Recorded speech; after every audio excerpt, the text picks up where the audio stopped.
Welcome back, everyone. We're back at it again with another video. This time we're talking about Mindseye. Now, with all the demos being released this month, as well as the ones from Steam Fest, we are doing a different part of our series, an altered version of our For the Backlogs or Nah. And this time we're doing a 1 hour timer. This is just to keep us on time with doing all these different demos and just trying to see if we can get our attention captured within the hour. Now, like I said, we're looking at Mindseye. Big shout out to IO Interactive via LURKIT. Appreciate you guys for the key and letting me have this key to check out this game. Anyways, now I'm sure you guys have seen many videos, many opinions about this game, some giving minor kudos or some giving the complete obliteration of the game in general, what they don't like, negative reviews, etc. But today I want to give my own thoughts in regard to my own 1 hour experience of playing it. Nothing more, nothing less. Things that I liked, things I didn't like, things that I feel like needed to work. Now, to top it off, the first thing I noticed was I like how cinematic the beginning was. The cutscenes are fantastic. It definitely has a movie-like quality. But with how excellent those were, and even going into the first part after your memories, meeting your buddy or whatever, I really found issue with the audio. Now, it sounded a little bit muffled, more so kind of like you're listening through a radio, you know, like that muffled kind of thing, you know what I mean? Like it didn't sound as clear as I would like it, especially being someone who listens to a lot of audio. It wasn't clear to me, and that's the first thing that I felt was off. Now, especially for a first-person game, I feel like they have a chance to fix that. Now, maybe it'll be in a future patch. Hopefully it doesn't take too long, but I'm pretty sure that's going to be some of the feedback that they receive from it. Now, though I feel that in the first hour I played, it didn't really give me much meat and potatoes to the story. It did have a really easygoing tutorial, or at least learning how the game was played itself. I did play with a PS5 controller. So something I did like about that was, like, not only were the vibrations really, really good, you know, them vibrations, but the haptic feedback was actually really well with the triggers, whether it was driving or shooting. I definitely felt like they put that into mine. Also, playing the game, I think one of my favorite things to do in the game was driving.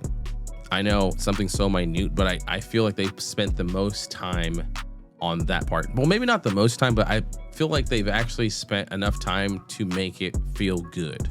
Now, whether it be riding in the dune buggy, ripping through the building, or on the sands itself and driving, or actually using that facility issued vehicle that you get not long after your first kind of like big mission.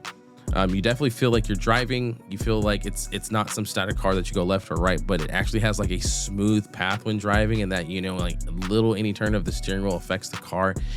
I mean, overall, it just felt really good. Now, spoiler alert, something I did find troubling were the transitions from cinematics to gameplay. I just felt like that there's a big quality shift. It was more noticeable than it should be. I mean, with most games, you know, they try to make it a little bit seamless to where, like, you know, your cinematics are either on par with how the game plays, or it's going to be all like crap. Not like all crap in general, but there's not such a big difference between the two. I mean, we're not in 2007 playing Final Fantasy going from CGI to polygon. And so, I don't know. I think maybe it's because I'm a photographer. Maybe it's because I'm a pixel peeper. If you don't know what that means, go look it up. I'm not going to tell you about that. It's not good. It's very, very picky.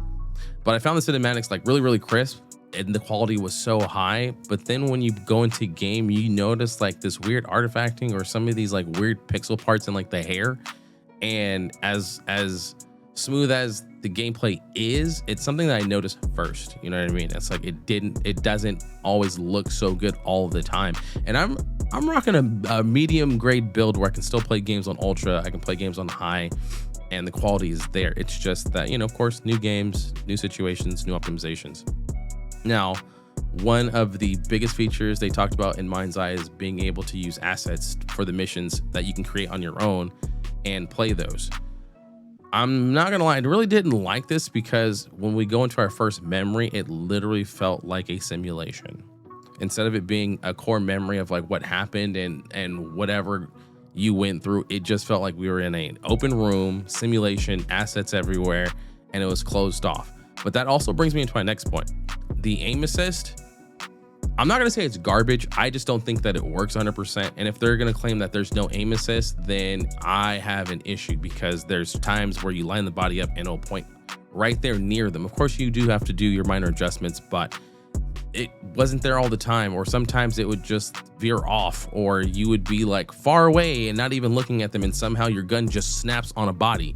Now, I'm not looking for it to just snap on the headshots all the time like we're using hacks, but I would expect it to be more, what is the word? Like, I would expect it to be more. I would expect it to work more often. I would expect it to be more consistent, and it just wasn't.